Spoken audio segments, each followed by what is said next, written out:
ಆತ್ಮೀಯ ವೀಕ್ಷಕರೇ, ತಮಗೆ ಸ್ವಾರಸ್ಯ ಮಾಧ್ಯಮ ಚಾನಲ್ಗೆ ಪ್ರೀತಿಪೂರ್ವಕವಾದ ಸ್ವಾಗತ ಸುಸ್ವಾಗತ. ವೀಕ್ಷಕರೇ, ರೈತ ಈ ದೇಶದ ಬೆನ್ನೆಲುಬು ಅಂತ ಹೇಳ್ತಾರೆ. ಅದ ರೈತನ ಕಷ್ಟವನ್ನು ಮತ್ತೆ ಅವನ ಒಂದು ನೋವುಗಳನ್ನ, ಒಂದು ಕಣ್ಣೀರ್ನ ಒರೆಸುವಂತ ಕೆಲಸನ ಯಾರೊಬ್ರು ಮಾಡ್ತಿಲ್ಲ. ಸೊ ಸರ್ಕಾರಗಳು ಕೂಡ ಸಾಕಷ್ಟು ಸರ್ಕಾರಗಳು ಎಷ್ಟೇ ಬಂದ್ರು ಕೂಡ ಅದನ್ನ ರೈತರ ಒಂದು ಸಮಸ್ಯೆ ನಿವಾರಿಸುವಲ್ಲಿ ಸಂಪೂರ್ಣ ವಿಫಲ ಆಗ್ತದೆ ಅಂತ ಹೇಳ್ಬೋದು. ಅದರಲ್ಲಿ ಈ ಒಂದು ಸಮಾಜದಲ್ಲಿ ಒಂದು ರೈತರ ಒಂದು ಕಷ್ಟನ, ಒಂದು ಸಮಸ್ಯೆನ ಬಗೆಹರಿಸೋದಕ್ಕೋಸ್ಕರ ಒಂದಷ್ಟು ಜನ ಸಮಾನ ಮನಸ್ಕರರು ರೈತರ ಒಂದು ಕಷ್ಟ ಸುಖನ ಹತ್ತುಕೊಂಡಿರುವಂತಹ ವ್ಯಕ್ತಿಗಳು ಈ ಒಂದು ಜವಾಬ್ದಾರಿ ತಗೊಳ್ತಾರೆ. ಸೊ ಅಂತಹ ಒಂದು ಜವಾಬ್ದಾರಿ ತಗೊಂಡು ಸರ್ಕಾರಕ್ಕೆ ಸವಾಲನ್ನಾಗ್ತಾ ರೈತರ ಒಂದು ಧ್ವನಿಗೂಡಿಸಿ ಅವರ ಒಂದು ಸಮಸ್ಯೆನ ಒಂದು ತೋರಿಸುವಂತ ಕೆಲಸನ ಮಾಡ್ತಿರ್ತಾರೆ. ಸೊ ರೈತ ಹೋರಾಟಗಾರರು ಅಂತ ಹೇಳ್ಬೋದು ಅವ್ರನ್ನ. ಸೊ ಬೇಸಿಕ್ಲಿ ಈ ಒಂದು ಇಂಟರ್ವ್ಯೂದಲ್ಲಿ ಅಂತಹ ಸಾಲಿನಲ್ಲಿ ನಿಂತ ವ್ಯಕ್ತಿಯನ್ನ ನಾನು ನಿಮ್ಗೆ ಪರಿಚಯ ಮಾಡ್ಕೊಳ್ಳುವಂತ ಪ್ರಯತ್ನ ಮಾಡ್ತೀನಿ ವೀಕ್ಷಕರೇ. ಸೊ ಇವರು ವೃತ್ತಿಯಲ್ಲೇ ವಕೀಲರಾಗಿ ನಂತರ ರೈತ ಹೋರಾಟಗಳಲ್ಲಿ ಭಾಗಿಯಾಗ್ತಾ ಸರ್ಕಾರದ ಗಮನವನ್ನು ಸೆಳೆಯುವಲ್ಲಿ ಒಂದು ಸಫಲರಾಗಿದ್ದಾರೆ ಅಂತ ಹೇಳ್ಬೋದು. ಸೊ ಇವರು ಚಿಕ್ಕಬಳ್ಳಾಪುರ ಜಿಲ್ಲೆಯ ಮಂಚನಹಳ್ಳಿ ತಾಲೂಕಿನ ಲಕ್ಷ್ಮೀನಾರಾಯಣ ಅಂತ ಹೇಳ್ಬಿಟ್ಟು ರೈತ ಹೋರಾಟಗಾರರು ಮತ್ತೆ ವಕೀಲರು. ಮತ್ತೆ ಇನ್ನೊಂದು ಮುಖ್ಯವಾಗಿ ಹೇಳ್ಬೇಕು ಅಂತಂದ್ರೆ ಸರದ ವಿಚಾರಗಳು ಸಾಕಷ್ಟು ಇದೆ. ಸೊ ಈ ಒಂದು ಇಂಟರ್ವ್ಯೂ ತಿಳಿಸುವಂತ ಪ್ರಯತ್ನ ಮಾಡ್ತೀನಿ ವೀಕ್ಷಕರೇ. ಸರ್ ನಮಸ್ಕಾರ. ನಮಸ್ಕಾರ. ಈ ಕಾರ್ಯಕ್ರಮಕ್ಕೆ ಸ್ವಾಗತ ಸರ್. ಸರ್, ಇಷ್ಟು ವರ್ಷದ ಒಂದು ಸುದೀರ್ಘ ಜೀವನ ಅಂದ್ರೆ 25 ವರ್ಷಕ್ಕೂ ಅಧಿಕವಾಗಿ ಒಂದು ಹೋರಾಟಗಳನ್ನ ಮಾಡ್ಕೊಂಡು ಬರ್ತಿದ್ದೀರಿ. ಸೊ ಹೆಂಗ್ ಅನ್ಸಿದೆ ಸರ್ ಈ ಒಂದು ಜೀವನ ನೋಡ್ತಿದ್ದಾಗೆ? ಇದು ತುಂಬಾ ಅರ್ಥಪೂರ್ಣವಾದಂತ ಜೀವನ ಆಗಿದೆ. ಯಾಕಂತಂದ್ರೆ ಹಿಂದಿನ ಇಷ್ಟು ಸಮಸ್ಯೆಗಳಿರಲಿಲ್ಲ. ಈ ಬೇಸಾಯದಲ್ಲಿ ಸಂಬಂಧಪಟ್ಟಂತೆ ಏನು ಜನ ಏನು ಕರೆಂಟ್ಗೆ ಆಗಿರ್ಬೋದು, ಕೂಲಿ ಅಲೆಗಳಿಗೆ ಆಗಿರ್ಬೋದು, ಮಾರ್ಕೆಟಿಂಗ್ ಆಗಿರ್ಬೋದು, ಈ ತರ ಸಮಸ್ಯೆಗಳು ಹಿಂದೆ ಈ ಒಂದು 30 ವರ್ಷಗಳ ಹಿಂದೆ ಇಷ್ಟು ಸಮಸ್ಯೆಗಳು ಬಿಗಡಾಯಿಸಿರ್ಲಿಲ್ಲ. ಆದ್ರೆ ಬರ್ತಾ ಬರ್ತಾ ಬರ್ತಾ 1978ರಿಂದ ಒಂದೊಂದಾಗಿ ಸಮಸ್ಯೆಗಳು ಎದುರಾಗ್ತಾ ಬಂತು. ಮೊದಲನೇದಾಗಿ ನಮಗೆ ವಿದ್ಯುತ್ ಶಕ್ತಿಯ ಸಮಸ್ಯೆ, ಅದು ಬಹಳ ಪ್ರಮುಖವಾಗಿ ನಮ್ಮನ್ನ ಕಾಡ್ತು. ಅದನ್ನ ನಿಭಾಯಿಸ್ಕೊಂಡು ಆಮೇಲೆ ಒಂದೊಂದಾಗಿ ಬಾವಿಗಳು ಬಿಟ್ಟು ಬೋರ್ವೆಲ್ಗೆ ಹೋದ. ಬಾವಿಯಲ್ಲಿದ್ದಾಗ ಬಾವಿ ನೀರನ್ನ ಉಪಯೋಗಿಸ್ತಾ ಇದ್ದಾಗ ನಮ್ಮ ಬೇಸಾಯ ಬಹಳ ಚೆನ್ನಾಗಿತ್ತು. ಅವಾಗ ಕೂಲಿ ಆಳುಗಳು ಇತ್ತು. ಅವಾಗ ನಮ್ಗೆ ಇಲ್ಲಿ ಗೊರಬಿದ್ದೂರು ಶುಗರ್ ಫ್ಯಾಕ್ಟ್ರಿ ಇತ್ತು. ಅದಕ್ಕೆ ಕಬ್ಬು ಹೊಡಿತಾ ಇದ್ವಿ. ಆದ್ಮೇಲೆ ಅಲ್ಲೂ ದುಡ್ಡು ಕೊಡೋದು ಪ್ರಾಬ್ಲಮ್ ಆಗೋದು. ಆಮೇಲೆ ಕಬ್ಬಿಗೆ ನೀರು ಕಮ್ಮಿ ಆಗ್ತಾ ಬಂತು. ಭತ್ತ ಬಹಳ ಮುಖ್ಯವಾದಂತ ಬೆಳೆ ಆಗಿತ್ತು. ಭತ್ತ, ಕಬ್ಬು ಎರಡೇ. ಅಂತರ್ಜಲ ಅಷ್ಟು ಬಾವಿಗಳಿಂದ ಬರ್ತಾ ಇತ್ತು.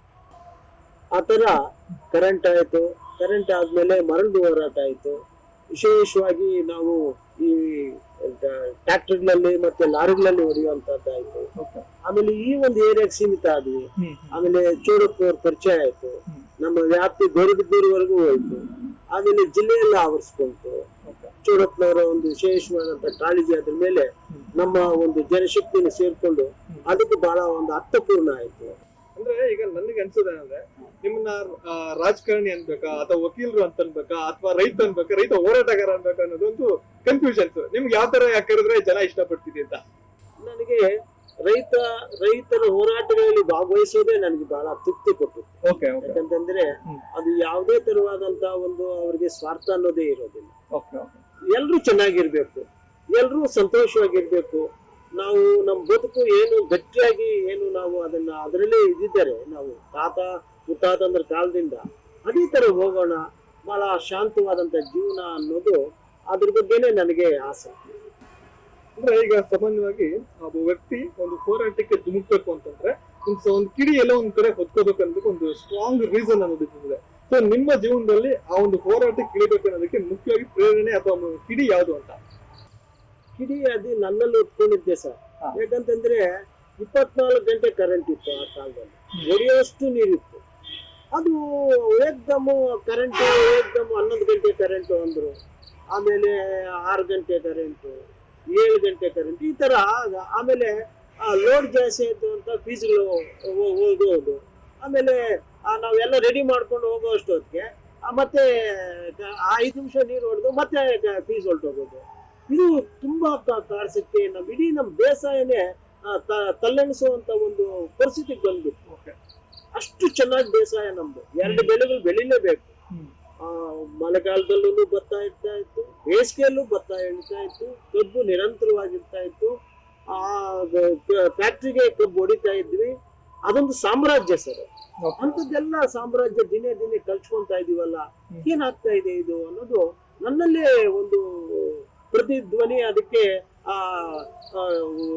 ಹೋರಾಟ ನನ್ನಲ್ಲಿ ಉಟ್ಕೊಳ್ತು. ಸೊ ಈಗ ನೀವು ಹೇಳ್ತಾ ಇದ್ರಿ ಒಂದು ಕಾಲದಲ್ಲಿ ನಾವು ಸಾಮ್ರಾಜ್ಯನೇ ನಾವು ಸೃಷ್ಟಿಸಿದ್ವಿ ಹೌದು. ಆ ವ್ಯವಸಾಯದಲ್ಲಿ ಅಂತ ಹೇಳ್ಬಿಟ್ಟು. ಸೊ ಹಂಗೆ ವೈಭವದಂತ ಬೆಳೀತಾ ಇದ್ದಂತ ಒಂದು ಈ ಒಂದು ಚಿಕ್ಕಬಳ್ಳಾಪುರ, ಎಸ್ಪೆಷಲ್ ಚಿಕ್ಕಬಳ್ಳಾಪುರ ಕೋಲಾರ ಜಿಲ್ಲೆ ಬೇಸಾಯದಲ್ಲಿ. ಸೊ ಈಗ ಒಂದು ಬರಡು ಪೀಡಿತ ಒಂದು ಬಯಲುಸೀಮೆಯನ್ನು ಪ್ರತ್ಯೇಕ ಬರೋದಕ್ಕೆ ಏನ್ ಕಾರಣ ಇರ್ಬೋದು ನಿಮ್ಮ ಪ್ರಕಾರ? ಇದಕ್ಕೆ ಮೈನ್ ಆಗಿ ಮಳೆಗಳು ಕಮ್ಮಿ ಆಗೋಯ್ತು ಸರ್. 30 ವರ್ಷಗಳಿಂದ ಮಳೆಗಳು ತುಂಬಾ ಕಮ್ಮಿ ಆಗೋದು. 2021ರಲ್ಲಿ ಬಿದ್ದಂತ ಮಳೆಗಳು ಈ ತರ ಇದ್ದಲ್ಲ, ಆ ತರ ಬೀಳುವಂತ ಮಳೆಗಳಿತ್ತು ನಮ್ಮಲ್ಲಿ. ಅದೊಂದು ದೊಡ್ಡ ಮೇಜರ್ ಆಗೋಯ್ತು. ಆಮೇಲೆ ಕಾಡುನು ತುಂಬಾ ಕಮ್ಮಿ ಆಗೋಯ್ತು. ಕಾಡುನು ಅದಕ್ಕೆ ಕಮ್ಮಿ ಆಯ್ತು. ಜೊತೆಗೆ ಇದೊಂದಕ್ಕೆ ಬೆಂಕಿಗೆ ತುಪ್ಪ ಹಾಕ್ದಂಗೆ ಮರಳು ಗಣಿಗಾರಿಕೆ ವ್ಯಾಪಕವಾಗೋಯ್ತು. ನದಿನೇ ಹೊರಟೋಯ್ತು. ಮರಳು ಮಾಫಿಯಾ ಅದು ಏನಾಯ್ತು ಅಂದ್ರೆ ಬಾವಿಯಲ್ಲಿ ನೀರು ಬರೋದೇ ಇಲ್ದಿರಂಗೆ ಶಾಶ್ವತವಾಗಿ ಅದು ನಮ್ಗೆ ಬಾವಿ ಇಲ್ಲ ಅನ್ನೋ ಮಟ್ಟಕ್ಕೆ ಮರಳು ಗಣಿಗಾರಿಕೆ ನಡೆದೋಯ್ತು. ಮರಳು ಮಾಫಿಯಾ ಅಂದಿದ ತಕ್ಷಣ ನನಗೆ ಇನ್ನೊಂದು ನೆನಪಾಗುತ್ತೆ. ಸೊ ಮರಳು ಮಾಫಿಯಾ ವಿರುದ್ಧ ಕೂಡ ನೀವು ಮಂಚನಹಳ್ಳಿ ಸಂಬಂಧಪಟ್ಟಂಗೆ, ಗೌರಿಬಿದೂರು ಸಂಬಂಧಪಟ್ಟಂಗೆ ಸಾಕಷ್ಟು ಹೋರಾಟಗಳು ಕೂಡ ನೀವು ಮಾಡಿದ್ರಿ. ಸೊ ಆ ಒಂದು ದಿನಗಳನ್ನ ನೆನೆಸ್ಕೊಳ್ಳೋದ್ರೆ ಸರ್, ಅದು ತುಂಬಾ ರೋಚಕವಾದಂತ ಮತ್ತು ನಮ್ಗೆ ದಿನಾಗ್ಲೂ ತುಂಬಾ ಹಿಂಸೆ ಕೊಡುವಂತ.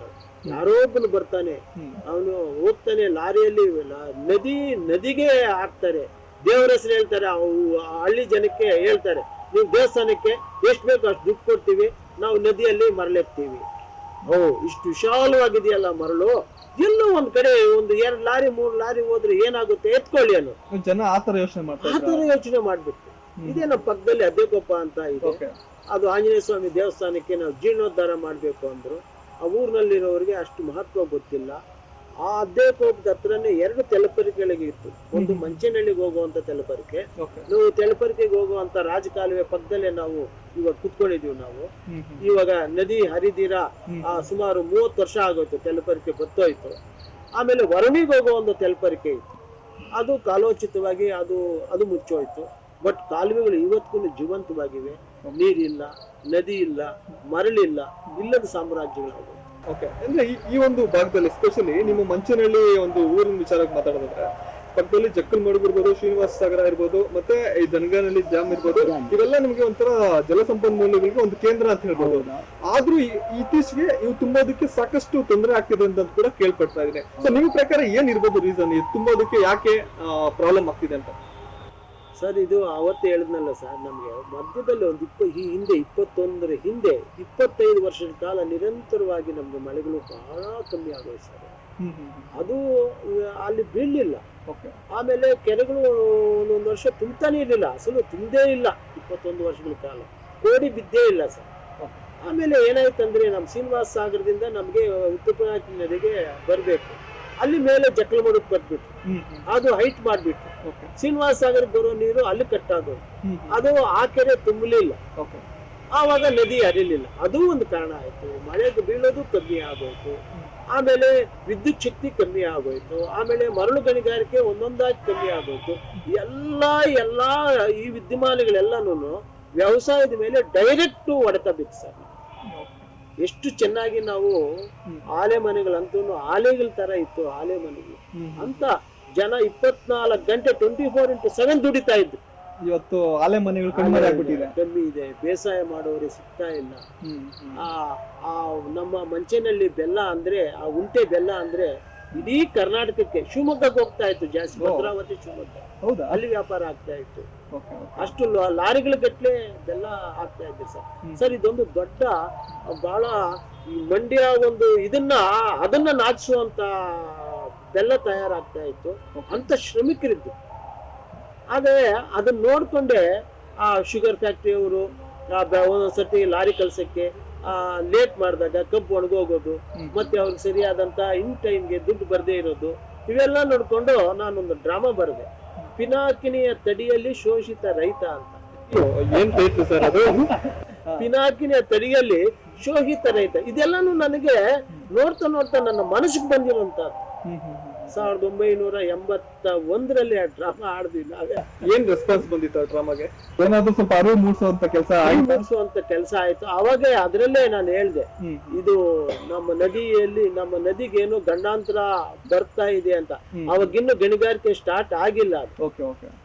ಅದಾದ್ಮೇಲೆ ಅದೇನು 82 ಆದ್ಮೇಲೆ ಲೈಟ್ ಆಗಿ ಗಣಿಗಾರಿಕೆ ಸ್ಟಾರ್ಟ್ ಆಯ್ತು. ಗಣಿಗಾರಿಕೆ ವಿರುದ್ಧ ನೀವಿಲ್ಲಿ ಎಸ್ಪೆಷಲಿ ಮಂಚನಹಳ್ಳಿಯಲ್ಲಿ ಏನೊಂದು ಅದ್ರ ಮಟ್ಟ ಆಗ್ಬೇಕಂತ ಒಟ್ಟಾಗಿ ಯಾರು ನಿಮ್ಗೆ ಸಪೋರ್ಟ್ ಮಾಡಿದ್ರು, ಯಾವ ತರ ಹೋರಾಟನ ಶುರು ಮಾಡಿದ್ರಿ ಅಂತ? ಅದು ಕೆಲವು 80% ಜನ ಅದಕ್ಕೆ ಅರಿವಿಲ್ದಿರೋರು ಬರ್ದೇ ಇದ್ರು 20% ಜನ ಆದ್ರೂ ಬಂದ್ರು ಸರ್ ನನ್ನ ಜೊತೆಗೆ. ಮುಖ್ಯವಾಗಿ ನಮ್ಮ ಗುರುಶಂಕರಪ್ಪನವರು, ಅವರು ನಮ್ಮ ಗ್ರಾಮ ಪಂಚಾಯತಿ ಅಧ್ಯಕ್ಷರಾಗಿದ್ರು. ಅವರು ದೊಡ್ಡ ನಮಗೆ ಬಲ ಆಗಿ ಬಂದ್ರು. ಬ್ಯಾಂಕ್ ಮೋಹನ್ ಅಂತ ಒಬ್ರು ಬಂದರು. ಗೌಡಗೆರೆಯಿಂದ ನಮ್ಮ ರಾಜಶೇಖರನ್ ಅವರು ಬಂದರು, ರಾಜಣ್ಣ ಅಂತ. ಆಮೇಲೆ ನಮ್ಮ ಜಗದೀಶ್ ಅಂತ ನನ್ನ ಕ್ಲಾಸ್ಮೇಟ್ಸು. ಆಮೇಲೆ ಇಲ್ಲಿರ್ತಕ್ಕಂಥ ನನ್ನ ಜೊತೆಲಿರ್ತಕ್ಕಂಥ ಅವರು ಕೆಲವರು ನಮ್ಮ ಬ್ರದರ್ಸು, ಎಲ್ರು ನಮ್ಮ ರೈತ ಕಾರ್ಮಿಕರು ಎಲ್ಲರೂ ನನ್ನ ಜೊತೆಗೆ ಬಂದಾಗ ಅದನ್ನು ಒಂದು ಫೋರ್ಸ್ ಆಗಿ ಅದನ್ನ ನಾವು ಪ್ರತಿಭಟನೆ ಮಾಡಕ್ಕೆ ಎಲ್ಲನೂ ಜೊತೆಗೆ ಬೆಂಬಲ ಸಿಕ್ತು. ಈಗ ನೀವು ಪ್ರತಿಭಟನೆ ಮಾಡಕ್ ಕೊಟ್ಟಾಗ ಸಂಬಂಧವಾಗಿ ಮಾಲೀಕರುಗಳೆಲ್ಲ ನಿಮ್ಗೆ ತಿರುಗುವಂತ ಕೆಲಸಗಳು ಅಥವಾ ಇನ್ನೊಂದು ಅಧಿಕಾರಿಗಳಿಂದ ನಿಮ್ಗೆ ಟಾರ್ಚರ್ ಕೊಡುವಂತ ಕೆಲಸಗಳೆಲ್ಲ ಮೇ ಬಿ ಮಾಡ್ಸಕ್ ಹೊರಟಿರ್ತಾರೆ. ಸೊ ನಿಮ್ಗೆ ಏನಾದ್ರು ಅನುಭವ ಆಗಿತ್ತಾ? ನಮ್ಗೆ ಆಗ್ಲಿಲ್ಲ, ಯಾಕಂದ್ರೆ ನಾವು ರೈತರು ಬಲವಾಗಿದ್ದೀವಿ. ನಾವು ಎಸ್ಪೆಷಲಿ ನಮ್ಮ ಗುರುಶಂಕರಪ್ಪ, ನಾವು ನಮ್ಮ ಟೀಮ್, ನಮ್ಮ ಊರಿಗೆ ನಾವೇ ಸರ್ ಹುಮ್ಮಸ್ ಅಂದ್ರೆ ನಾವೇ. ನಮ್ಮನ್ನ ಹೊಡೆಯುವಂತ ಅಂತೂ ಯಾರು ಇಲ್ಲ. ಅಷ್ಟು ಪ್ರಬಲವಾದಂತ ಒಂದು ನಮ್ಗೆ ಬಲ ಇತ್ತು ಇಲ್ಲಿ. ನಾವು ಅಷ್ಟು ಈ ಬೇಸಾಯದಲ್ಲಿ ಅಷ್ಟು ದೊಡ್ಡದಾಗಿ ಬೆಳ್ಕೊಂಡು ನಿಂತ್ಕೊಂಡಿದ್ವಿ. ಆದ್ರಿಂದ ಅದೇನು ನಮ್ಗೇನು ಆಗ್ಲಿಲ್ಲ. ಬಟ್ ಅದು ಅಧಿಕಾರಿಗಳು, ಪೊಲೀಸ್ನವರು ಅದನ್ನ ವಿಶೇಷವಾಗಿ ಅದ್ರ ಗಮನಕ್ಕೆ ತಕೊಂತ ಇರಲಿಲ್ಲ, ಈ ತರ ಆಗುತ್ತೆ ಅಂತ. ಅದನ್ನ ಉಪಯೋಗಿಸ್ಕೊಳ್ಳುವಂತ ಒಂದು ಟೆಕ್ನಿಕ್ ನಮ್ಮ ಚೋಡಪ್ಪನವರು ನಮ್ಗೆ ಒದಗಿಸ್ಕೊಟ್ರು. ಅವರ ಒಂದು ಬರವಣಿಗೆ ಪೇಪರ್ಗಳಲ್ಲಿ ಅವ್ರು ಆಗ್ತಾ ಇರೋದು, ಮರಳು ಹೋಗ್ತಾ ಇದೆ, ಅಮೂಲ್ಯ ಸಂಪತ್ತು ನಾಶ ಆಗ್ತಾ ಇದೆ, ನಾವೆಲ್ಲಾನು ಇದಕ್ಕೆ ಹೋಗ್ತಾ ಇದೆ ಅಂತ ಅವ್ರ ಮಾತು, ಅವ್ರಿದು ನನಗೆ ಒಂಥರ ಕಲ್ ಸಕ್ಕರೆ ಸಿಕ್ದಂಗೆ ಸ್ಫೂರ್ತಿ ಅಲ್ಲ, ಇಂಥ ಒಂದು ಸಾಹಿತ್ಯ ನನಗೆ, ನಾನು ಅದನ್ನ ಬಳಸ್ಕೊಂಡ್ಬಿಟ್ಟೆ. ಬಳಸ್ಕೊಂಡು ಅವ್ರ ಜೊತೆಗೆ ನಾವು ಸೇರ್ಕೊಂಡು, ನಮ್ ಜೊತೆಗೆ ಅವ್ರು ಸೇರ್ಕೊಂಡು ಒಂದು ದೊಡ್ಡ ಉದ್ಯಮವಾಗಿ ಬಂದ್ಬಿಟ್ಟು ವಿಧಾನಸೌಧವರೆಗೂ ಹೋಗಿ ಅಲ್ಲಿ ಎಲ್ರು ಆ 224 MLA-ಗಳಿಗೂ ನಾವು ಮೆಮೊರಾಂಡಮ್ ಕೊಟ್ಟಿದ್ದೀವಿ. ಇದನ್ನೆಲ್ಲ ಮಾಡಿದ್ದೀವಿ. ಆದ್ರೆ ಮೆಮೊರಾಂಡಮ್ ಕೊಡೋದಕ್ಕಿಂತ ನಾವು ಆ ಬಸಾಪುರದಲ್ಲಿ ದೊಡ್ಡದಾಗಿ ಸ್ಟ್ರೈಕ್ ಮಾಡಿದ್ವಿ, ನಮ್ಮ ಮಂಚನಹಳ್ಳಿಯಲ್ಲಿ ದೊಡ್ಡದಾಗಿ ಸ್ಟ್ರೈಕ್ ಮಾಡಿದ್ವಿ, ರಸ್ತೆ ರೋಕ ಮಾಡಿದ್ವಿ. ಆಮೇಲೆ ವಿಶೇಷವಾಗಿ ನಾವು ಗೌರಿಬಿದ್ದೂರು ಬಂದ್ ಮಾಡಿಸಿದ್ವಿ, ಮಂಚನಹಳ್ಳಿ ಬಂದ್ ಮಾಡಿಸಿದ್ವಿ. ವ್ಯಾಪಕವಾಗಿ ವರ್ಷ ಬಿಡದಿರ ನಾವು ತಕೊಂಡು ಹೋದ್ವಿ. ಆಮೇಲೆ ಇದಕ್ ಜೊತೆಗೆ ಪ್ರೊಫೆಸರ್ ಗಂಗಾಧರ ಮೂರ್ತಿ ಅವರು ನಮ್ಗೆ ಸಾಥ್ ಕೊಡ್ತಾರೆ ಸರ್. ಸರ್ ಅವರು ಒಂದು ತಟ್ಟಿ ಮರಳು ನೀವು ಎತ್ತಿದ್ರೆ ಒಂದು ಲೋಟ ನೀವು ಕಳ್ಕೊಂತೀರಾ ಅಂದ್ರು, ಬಹಳ ಅದ್ಭುತವಾಗಿ. ಆಮೇಲೆ ನಮ್ಗೆ KNS ಅವರು, ನಾರಾಯಣ ಸ್ವಾಮಿ ಅವರು ನಮಗೆ ಸಾಹಿತ್ಯ ಬರೆದು ಕೊಟ್ಟು, ಅವರು ಬಲ ಕೊಟ್ಟು, ಈ ಸಾಕಷ್ಟು ನಮ್ಗೆ ಒಳ್ಳೆ ವ್ಯಕ್ತಿಗಳು ಅವರ ಒಂದು ಅನುಭವವನ್ನ, ಅವರು ಈ ಮುಂದೆ ಆಗತಕ್ಕಂತ ಅನಾಹುತದ ಬಗ್ಗೆ ಅವರು ಬಹಳ ಚೆನ್ನಾಗಿ ಮನದಟ್ಟು ಮಾಡ್ಕೊಡ್ತಾರೆ. ಒಂದು ರೀತಿ ಹೇಳ್ಬೇಕು ಅಂತಂದ್ರೆ ಒಂದು ಕ್ರಾಂತಿನ ಶುರು ಮಾಡಿದ್ರೆ ಆಗಿದೆ ಸರ್, ಕ್ರಾಂತಿ ಆಗಿದೆ ಸರ್. ಈಗ ಮುಖ್ಯವಾಗಿ ಚೌಡಪ್ಪ ಅವರು ಒಂದು ವಿಚಾರ ನೀವು ಹೇಳ್ತಾ ಇದ್ರಂತೆ, ಸೊ ಚೌಡಪ್ಪರವರ ಒಂದು ಸ್ಫೂರ್ತಿ ಅಥವಾ ಒಂದು ಕಲ್ ಸಕ್ಕರೆ ಸಿಕ್ದಂಗೆ ಆಯ್ತು ಅಂತ ನೀವು ಹೇಳ್ತಾ ಇದ್ರಿ. ಸೊ ಇವರ ಪರಿಚಯ, ಅವರ ಒಡನಾಟ ಶುರುವಾಗಿದ್ದು ನಿಮ್ಗೆ ಯಾವಾಗಿದ್ದ ಸರ್? ನಮ್ಗೆ 2002ಕ್ಕೆ ನಾವು ಪ್ರಾರಂಭ ಮಾಡಿದ್ವಿ. 1ರಿಂದ ಸ್ಟಾರ್ಟ್ ಆಯ್ತು, 2 ಆಯ್ತು, 3, 4ರಿಂದ ಅವ್ರದ್ದು ಪರಿಚಯ ಸ್ಟಾರ್ಟ್ ಆಗಾಯ್ತು. ಯಾಕಂದ್ರೆ ನಾವು ಒಂದು ಸ್ಟೇಷನ್ಗೆ ಹೋಗಿದ್ವಿ, ಸರ್ಕಲ್ ಆಫೀಸ್ಗೆ. ನೋಡಿ ಸರ್, ಈ ತರ ಎಲ್ಲ ಟ್ರಾಕ್ಟರ್ಗಳೆಲ್ಲ ಬರ್ತಾ ಇವೆ, ಲಾರಿಗಳು ಬರ್ತಾ ಇವೆ, ಲಾರಿಗಳು ನಿಲ್ಸ್ಬೇಕು ಅಂತ. ನಿಮ್ಮಂಗೇನೆ ಪಾಪ ಚೌಡಪ್ಪನವರು ನಮ್ಗೆ ಕಂಪ್ಲೇಂಟ್ಗಳು ಕೊಡ್ತಾ ಇದ್ದಾರೆ, ಅವ್ರು ಒಂದು ಕಟ್ ಆಗಿದೆ, ಪೇಪರ್ಗಳಲ್ಲಿ ಓದ್ತಾ ಇದ್ವಿ. ಚೌಡಪ್ಪನವ್ರೆ, ಅರೆ ಚೌಡಪ್ಪನವ್ರು ಮಾತಾಡ್ಸ್ಬೇಕೆ, ನಾನು ಅವ್ರ ಹತ್ರ ಇದೆ ಕೇಳ್ಬೇಕು ಅಂತ. ಅವ್ರು ನೋಡಿರ್ಲಿಲ್ಲ ನಾನು ಚೌಡಪ್ಪನವ್ರು. ಆದ್ರೆ ಒಂದ್ ದಿವಸ ಒಂದು ಸಭೆ ಏರ್ಪಟ್ಟಿತ್ತು, ಸಭೆಗೆ ಹೋಗಿದ್ವಿ ನಾವು ಗೌರಿಬಿದ್ದೂರು ಆಚಾರ್ಯ ಕಾಲೇಜ್. ಅವತ್ತು ಹೇಳಿದೆ, ಚೌಡಪ್ಪನವರು ವಾಯ್ಸ್ ಕೇಳ್ತಾ ಇದ್ದೀನಿ ಫಸ್ಟ್ ಟೈಮು, ಕಣ್ಣಾರೆ ನೋಡ್ತಾ ಇದ್ದೀನಿ ಅಂತ. ನಾನು ಚೌಡಪ್ಪನ ಬಗ್ಗೆ ಬಹಳ ಕಳಕಳಿಯಿಂದ ನಾನು ಮಾತಾಡ್ದೆ. ಯಾಕಂತಂದ್ರೆ ನನ್ನ ಮನಸ್ಸಿನಲ್ಲಿರ್ತಕ್ಕಂಥ ಒಂದು ದುಗುಡ ಏನಿದೆ, ಅನ್ಯಾಯವಾಗಿ ಆಗೋಗುತ್ತಲ್ಲ, ನಮ್ಮ ನದಿ ಹೊರಟೋಯ್ತಲ್ಲ ಅಂತ ಒಂದು ನೋವಿದೆ. ಆ ನೋವಿಗೆ ಇಷ್ಟು ಚೆನ್ನಾಗಿ ಸ್ಪಂದನೆ, ನನಗಿನ ಮುಂಚಿತವಾಗಿ ಸ್ಪಂದನೆ ಮಾಡೋಂಥ ವ್ಯಕ್ತಿ ಇವತ್ತು ದಿವಸ ನಾನು ನೋಡಿದ್ನಲ್ಲ, ಮಾತಾಡ್ತಾ ಇದ್ನಲ್ಲ ಅಂತ ತುಂಬಾ ಸಂತೋಷ ಆಗೋದು ಸರ್ ನನಗೆ. ಆವತ್ತು ನಾವು ಜೊತೆ ಆಗಿದ್ದು ಇವತ್ತಿನವರೆಗೂ ನಮ್ಮ ಸಂಬಂಧ ದಿನೇ ದಿನೇ ಬೆಳೀತಾ ಹೋಗ್ತಾನೆ. ಮುಖ್ಯವಾಗಿ ಈಗ ನಾನು ಒಂದು ವಿಚಾರಕ್ಕೆ ಬರೋದಾದ್ರೆ ಸರ್, ಎತ್ತಿನ ಹೊಳೆ ಒಂದು ಹೋರಾಟ ಇರ್ಬೋದು ಅಥವಾ ಶಾಶ್ವತ ನೀರಾವರಿನ ಕೊಡ್ಬೇಕನ್ನೋ ವಿಚಾರವಾಗಿ ನೀವು ಹೋರಾಟ ಮಾಡ್ತಾ ಇರ್ಬೋದು. ಸೊ ಈ ಹೋರಾಟದ ಒಂದು ಸ್ಟಾರ್ಟ್ ಶುರು ಮಾಡಿದ್ದು ಚೌಡಪ್ಪ ಸರ್ ಜೊತೆ ಸೇರಿ ನೀವು ಮಾಡಿದ ಒಂದು ಹೋರಾಟ. ಸೊ ಎಲ್ಲಿವರೆಗೂ ಬಂದಿದೆ, ಎಷ್ಟು ಹೋರಾಟ ಮಾಡ್ಬೇಕನ್ನೋ ಹುಮ್ಮಸ್ಸಿನ ಎಷ್ಟಾಗ್ತದೆ ಸರ್ ಈಗ? ನೋಡಿ ಸರ್, ಇದಕ್ಕಿಂತ ಮುಂಚೆ ಯಾವಾಗ ನಮ್ಗೆ ನದಿ ಹೊರಟೋಯ್ತು, ನಾವು ಬದುಕೋದು ಹೆಂಗೆ, ನಮ್ಗೆ ಈ ನೀರೆಲ್ಲೇ, ಇವೆಲ್ಲನೂ ತುಂಗಭದ್ರಾ ಡ್ಯಾಮ್ ಕೆಳಗೆ ನಾವು ಹೋಗ್ತಾ ಇದ್ವಿ, ಕಂಪ್ಲಿ ಕಡೆ ನಮ್ಮ ಮಾವರು ಎಲ್ಲ, ಅವ್ರು ಆ ನೀರಿನಲ್ಲಿ ಎಷ್ಟು ಚೆನ್ನಾಗಿ ಅವ್ರು ಭತ್ತ ಬೆಳೀತಾ ಇದ್ರು ಅವೆಲ್ಲ ನೋಡ್ತಾ ಇದ್ವಿ ನಾವು. ಅಲ್ಲಿ ಶುಗರ್ ಫ್ಯಾಕ್ಟ್ರಿ ಇದೆ, ಕಂಪ್ಲಿ ಶುಗರ್ ಫ್ಯಾಕ್ಟ್ರಿ, ಅಲ್ಲಿಗೂ ಎಲ್ಲ ಹೋಗಿದ್ದೆ ನಾನು ಬಾಲ್ಯದಲ್ಲಿ. ಅಲ್ಲಿ ಪರಿಸರ ಎಲ್ಲ ನೋಡಿದ್ದೆ. ಆಮೇಲೆ ಹಂಪಿಗೆ ಹೋದಾಗ ಅಲ್ಲಿರ್ತಕ್ಕಂಥ ವಿಶೇಷವಾಗಿ ಆ ಕಾಲುವೆಗಳಲ್ಲಿ ನೀರು ಹರಿತಾ ಇರೋದು ನೋಡ್ತಾ ಇದ್ರೆ ಯಾಕೆ ನಮ್ಮೂರಿನಲ್ಲಿ ಈ ಥರ ಆಗ್ಕೂಡ್ದು ಅಂತ ನನಗೆ ಆಲೋಚನೆ ಬಂತು. ಆಮೇಲೆ ಹಿಂಗೆ ಮಾತಾಡ್ತಾ ಇರುವಾಗ ನಾವು ಚೌಡಪ್ಪನವರು ಈ ವಿಚಾರ ನಮ್ಮ ಕೈವಿಗೆ ಹಾಕಿದ್ರು, ಅಣ್ಣ ನಮ್ಗೆ ನೀರು ಬರುವಂತದ್ದು ಇರುತ್ತೆ, ನೀರು ಬರುವಂತ ಕಾರ್ಯಕ್ರಮ ನಾವು ಕೃಷ್ಣಾ ನದಿಯಿಂದಲೋ ಇಲ್ಲೆಲ್ಲೋ ತಗೊಬರ್ಬೋದಲ್ಲ. ಅಷ್ಟೊತ್ತಿಗೆ ನಾವು ನಮ್ಮ ಪರಮಶಿವಯ್ಯರ ಬಗ್ಗೆ ಪೇಪರ್ ನಲ್ಲಿ ಓದ್ವಿ ಸರ್. ಪರಮಶಿವಯ್ಯರನ್ನ ನೋಡಕ್ಕೆ ಹೋದ್ವಿ ನಾವು 2004 5 ಆವಾಗ ನಾವು ಹೋದಾಗ, ಏನ್ರಿ ನಿಮ್ಗೆ ಬುದ್ಧಿ ಇಲ್ವೇ, KC ಕೆನಾಲ್ ಬರ್ತಾ ಇದೆಯಂತೆ, ನಿಮ್ಗೆ ಊರುಗಳಿಗೆಲ್ಲ ನೀರು ಕೊಡ್ತೀನಿ ಅಲ್ರಿ, ನೀವ್ ಯಾಕೆ ಹೋರಾಟ ಮಾಡ್ಕೊಡ್ದು ಅಂತ ಹೇಳ್ತೀವಿ ನಮ್ಮ ಪರಮೇಶ್ವರ. ಆ ಪರಮೇಶ್ವರ್ ನೋಡೋದಕ್ಕೆ ನಮ್ಮ ವಕೀಲರು ಒಂದೂನು ನಾವು ಕರ್ಕೊಂಡು ಹೋಗಿದ್ವಿ. ನಮ್ಮ ಚೌಡಪ್ಪನವರು ನಮ್ಮ ಜೊತೆಯಲ್ಲಿ ಇದ್ರು, ಅವ್ರ ಹತ್ರ ಮಾತಾಡಿದ್ವಿ. ಆವಾಗ ಅವ್ರು ದೊಡ್ಡ ಪುಸ್ತಕಗಳು ಕೊಟ್ಟು, 2,000 ಪುಸ್ತಕಗಳು ಕೊಟ್ಟು, ನಮ್ಮ ಆ ಪುಸ್ತಕಗಳು ತಗೊಬಂದು ನಾವು ಕೋಲಾರದಲ್ಲಿ ಲಾಯರ್ ಕಾನ್ಫರೆನ್ಸ್ ನಡೀತಾ ಇರೋವಾಗ ಎಲ್ರಿಗೂ ನಾವು ಹಂಚಿದ್ವಿ. ಆಗ ನಮ್ಮ ಜಸ್ಟಿಸ್ ಗೋಪಾಲ್ ಗೌಡ್ರು ಅವರು ಇದ್ರು, ಆಮೇಲೆ ನಮ್ಮ ನಾಗಮೋಹನ್ ದಾಸ್ ಅವರಿದ್ರು, ಆಮೇಲೆ ನಮ್ಮ ಇವರು ಪ್ರೊಫೆಸರ್ ನಮ್ಮ ಹಾವನೂರು ಸಮಿತಿ ಅವರಿಗೆ ನಮ್ಮ ಅಡ್ವೊಕೇಟ್ ಜನರಲ್ ಆಗಿದಾರಲ್ಲ ಇವರು, ಅವರು ಇದ್ರು. ಅವ್ರಿಗೆಲ್ಲ ಆ ಒಂದು ಕಾನ್ಫರೆನ್ಸ್, ಲಾಯರ್ ಕಾನ್ಫರೆನ್ಸ್, ಆ ಸಬ್ಜೆಕ್ಟ್ ಎಲ್ಲ ಪಕ್ಕಕ್ಕೆ ಇಟ್ಬಿಟ್ಟು ನಮ್ಮ ನೀರಾವರಿ ಹೋರಾಟ ಸಬ್ಜೆಕ್ಟ್ ತಗೋಬಿಟ್ರು. 3 ಜನನು ಯಾವ್ದೆಲ್ಲ ಇತ್ತು, ನಮ್ಗೆ ನೀರ್ ಬೇಕು ಅಂತ ಮತ್ತೂ ಬಲ ಸಿಕ್ತು ಸರ್ ನಮ್ದಲ್ಲಿ. ಅಲ್ಲಿಂದ ಶುರುವಾಯ್ತು ನೀರಾವರಿ ಹೋರಾಟ. ಪರಮಶಿವಯ್ಯರವ್ರನ್ನ ನಮ್ಮ ಚಿಕ್ಕಬಳ್ಳಾಪುರ ಜಿಲ್ಲೆ ಕರೆಸಿದ್ದು, ಅವ್ರ ಹತ್ರ ದೊಡ್ಡ ದೊಡ್ಡ ಸಮಾವೇಶಗಳು ನಡೆಸಿದ್ದು. ಆಮೇಲೆ ಅವರು ಬೆಂಗಾವಲಾಗಿ ನಾವು ನಿಂತ್ಕೊಂಡ್ವಿ. ಆಗ ಅವ್ರಿಗೆ ಮತ್ತೆ ರೈಟ್ ಹ್ಯಾಂಡ್ ಆಗಿ ನಮ್ಮ ಆಂಜನೇಯ ರೆಡ್ಡಿ ಅವರು ಬಲವಾಗಿ ನಿಂತ್ಬಿಟ್ರು. ಆಂಜನೇಯನಂಗೆ ನಿಂತ್ಬಿಟ್ರು ನಮ್ಮ ಆಂಜನೇಯ ರೆಡ್ಡಿ ಅವರು. ಅದು ಹಾಗೆ ತರ ಹೌದು ಅಂತ ಅವರ ಒಂದು ಇದರಲ್ಲೇ ನಾವು ವಿಶೇಷವಾಗಿ ಅವರ ಒಂದು ಆ ಥಿಂಕಿಂಗು ಏನಿದೆ ಅವೆಲ್ಲನೂ ಯಾವ ತರ ನೀರು ಬರುತ್ತೆ, ಫನಲ್ ಮೆಥಡ್ ನಲ್ಲಿ ನೀರು ಬರುತ್ತಾ, ಮತ್ತೆ ಇದೇನು ಅಂತ ಅವ್ರಿಗೆ ಇದು ಗ್ರಾವಿಟೇಷನ್ ಇಂದ ನೀರು ಬರುವಂತ ಕಾರ್ಯಕ್ರಮ, ಇವೆಲ್ಲ ನಮ್ಗೆಲ್ಲ ಒಂದೊಂದೇ ಪಾಠ ಮಾಡುದು. ಸೊ ಮುಖ್ಯವಾಗಿ ಇವಾಗ ಎತ್ತಿನ ಹೊಳೆ ಯೋಜನೆ ಸಂಬಂಧಪಟ್ಟಂಗೆ ನೀವೆಲ್ಲ ಅವ್ರನ್ನ ಭೇಟಿ ಮಾಡ್ಬಿಟ್ಟು ಒಂದು ಹಂತಕ್ಕೆ ತರ್ತೀವಿ. ಸೊ ಇಲ್ಲಿ ಸ್ಥಳೀಯವಾಗಿ ಒಂದು ರೈತರ ಒಂದು ಪಾರ್ಟಿಸಿಪೇಷನ್, ಮುಖ್ಯವಾಗಿ ಇಲ್ಲಿನ ಅಧಿಕಾರಿಗಳ ಸ್ಪಂದನೆ, ರಾಜಕಾರಣಿಗಳ ಸ್ಪಂದನೆ ಯಾವ ತರ ಇರ್ತಾ ಇತ್ತು ಸರ್?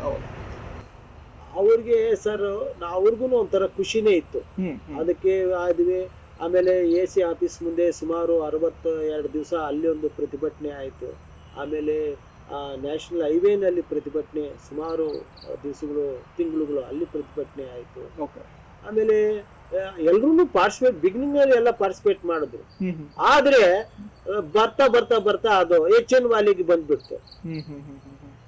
HN ವ್ಯಾಲಿಗೆ ಆ ಗಲೀಜ್ ನೀರು ತಗೊಬರೋದು, ನಮ್ ಕೆರೆಗಳು ತುಂಬಿಸೋದು, ಈ ತರ ಬಂದ್ಬಿಟ್ಟು ಎಲ್ಲಿ ನಾವು ಯಾವುದಕ್ಕೆ ನಾವು ಕಷ್ಟ ಆದ್ರೂ ಒಳ್ಳೆ ಮಾರ್ಗಕ್ಕೆ ಅದಕ್ಕೆ ನಾವು ಕೈ ಹಾಕ್ಬೇಕು, ಅದಕ್ಕೆ ನಾವು ಹೆಚ್ಚು ಮುತುವರ್ಜಿ ಕೊಡ್ಬೇಕು ಅನ್ನೋದ್ರ ಕಡೆ ಆ ದಿಕ್ಕಿಗೆ ಇದಕ್ಕೆ HN ವ್ಯಾಲಿ ಕಡೆ ಇದೇ ದೊಡ್ಡದು ಅಂತ ಚಿತ್ರಣ ಬರ್ಸಕ್ಕೆ ಪ್ರಾರಂಭ ಮಾಡಿ ಇದಕ್ಕೆ ಸ್ವಲ್ಪ ಒತ್ತು ಕಮ್ಮಿ ಆಗೋದು.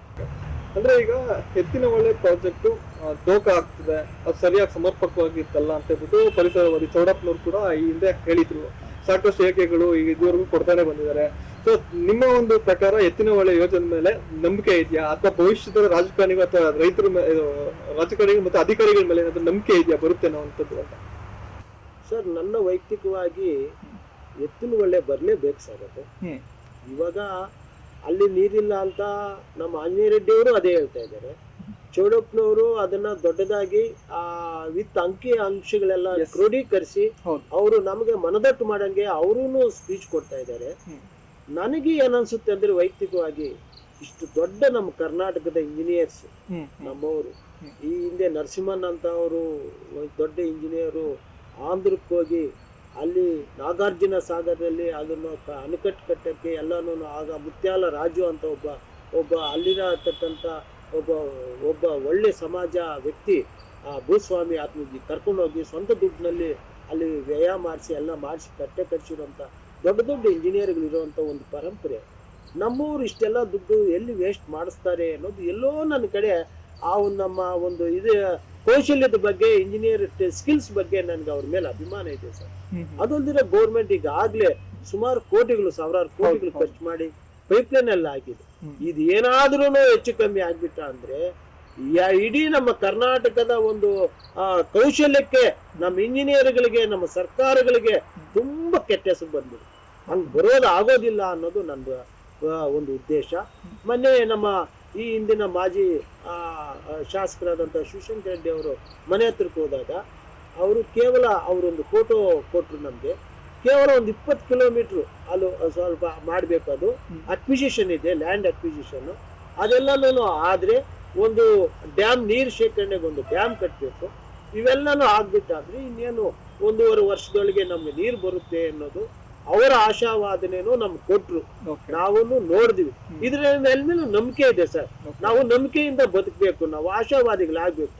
ಏನಂತಂದ್ರೆ ಅದು ಇನ್ನೂ ಸ್ಪೀಡಪ್ ಆಗಬೇಕಾಗಿತ್ತು. ನಮ್ಮ ಸರ್ಕಾರಗಳು ಅದನ್ನ ಸ್ಪೀಡ್ ಆಗಿ ತಕೊಂತ ಕಡೆ ಪೋಲ್ ಆಗ್ತಿದೆ, ಪೋಲ್ ಆಗ್ತಾ ಇದೆ. ಹಣ ಪೋಲ್ ಆದ್ರೂ ಸಹ ಬೇಗ ನೀರು ಬರ್ಲಿಲ್ವೇ, ನೋವು ತುಂಬಾ ಇದೆ.